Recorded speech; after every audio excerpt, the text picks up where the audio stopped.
جب نبی کریم صلی اللہ علیہ وآلہ وسلم نے اسلام کی دعوت شروع کی تو قریش کے سرداروں نے سخت مخالفت کی۔ مسلمانوں پر ظلم و ستم کیا گیا، نبی کریم صلی اللہ علیہ وآلہ وسلم کو تکلیفیں دی گئی اور آپ کی بات سننے کی بجائے آپ کا مذاق اڑایا گیا۔ جب مکہ میں حالات زیادہ خراب ہو گئے تو نبی کریم صلی اللہ علیہ وآلہ وسلم نے سوچا کہ شاید طائف کے لوگ اسلام قبول کر لیں اور دعوت حق کو قبول کریں گے۔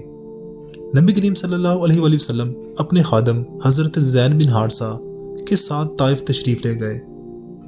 طائف میں بنو ثقیف قبیلہ رہتا تھا جو ایک مالدار اور طاقتور قبیلہ تھا۔ نبی کریم صلی اللہ علیہ وآلہ وسلم نے وہاں کے سرداروں سے ملاقات کی اور انہیں اسلام کی دعوت دی، لیکن انہوں نے آپ کی بات ماننے کی بجائے آپ کا مذاق اڑایا اور گستاخانہ رویہ اختیار کیا۔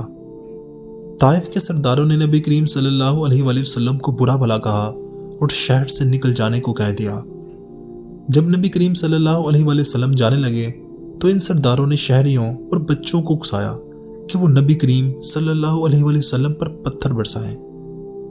لوگ راستے میں دونوں طرف کھڑے ہو کر نبی کریم صلی اللہ علیہ وآلہ وسلم پر پتھر برساتے رہے، یہاں تک کہ آپ کے پاؤں زخمی ہو جاتے ہیں اور خون بہنے لگتا ہے۔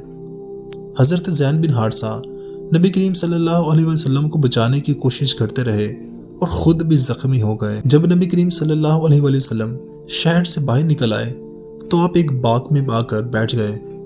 آپ بہت غمگین اور زخمی تھے، لیکن اس کے باوجود آپ نے اللہ سے صبر اور مدد کی دعا کی۔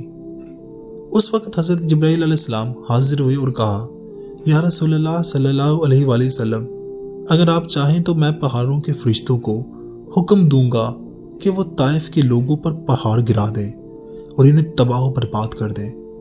یہ سنتے ہی نبی کریم صلی اللہ علیہ وآلہ وسلم نے فرمایا، بالکل نہیں، میں دعا کرتا ہوں کہ اللہ ان لوگوں کو ہدایت کرے، ہو سکتا ہے کہ ان کی نسلوں میں کوئی اللہ کا سچا بندہ پیدا ہو۔ نبی کریم صلی اللہ علیہ وآلہ وسلم نے طائف کے لوگوں کے لیے بد دعا کرنے کے بجائے ان کے لیے ہدایت کی دعا کی۔ آپ نے فرمایا کہ اے اللہ، ان لوگوں کو ہدایت دے، یہ نہیں جانتے کہ میں کون ہوں۔ ان کی نسلوں میں سے وہ لوگ پیدا ہوں گے جو تیری عبادت کریں گے۔ یہی صبر اور دعا کا اثر تھا کہ بعد میں طائف کے لوگ اسلام لے آئے اور بنو ثقیف قبیلہ اسلام ایک مضبوط حصہ بن گیا۔ حضور اکرم صلی اللہ علیہ وسلم کا ایک اور بہت ہی خوبصورت واقعہ ہمیں حدیث کی کتابوں میں ملتا ہے۔ مکہ مکرمہ میں ایک بوڑھی عورت رہتی تھی جو حضرت محمد صلی اللہ علیہ وسلم کو بالکل پسند نہیں کیا کرتی تھی۔ جب بھی نبی کریم صلی اللہ علیہ وسلم گلی سے گزرتے تو وہ ان پر کچرا پھینکنا شروع کر دیتی اور بلا بھلا کہتی، لیکن نبی کریم صلی اللہ علیہ وسلم کبھی ناراض نہیں ہوتے تھے۔ وہ خاموشی سے گزر جایا کرتے اور کوئی برا رد عمل ظاہر نہیں کرتے تھے۔ یہ سلسلہ کئی دنوں تک چلتا رہا، لیکن نبی کریم نے کبھی بدلہ نہیں لیا صلی اللہ علیہ وسلم اور نہ ہی کوئی شکایت کی۔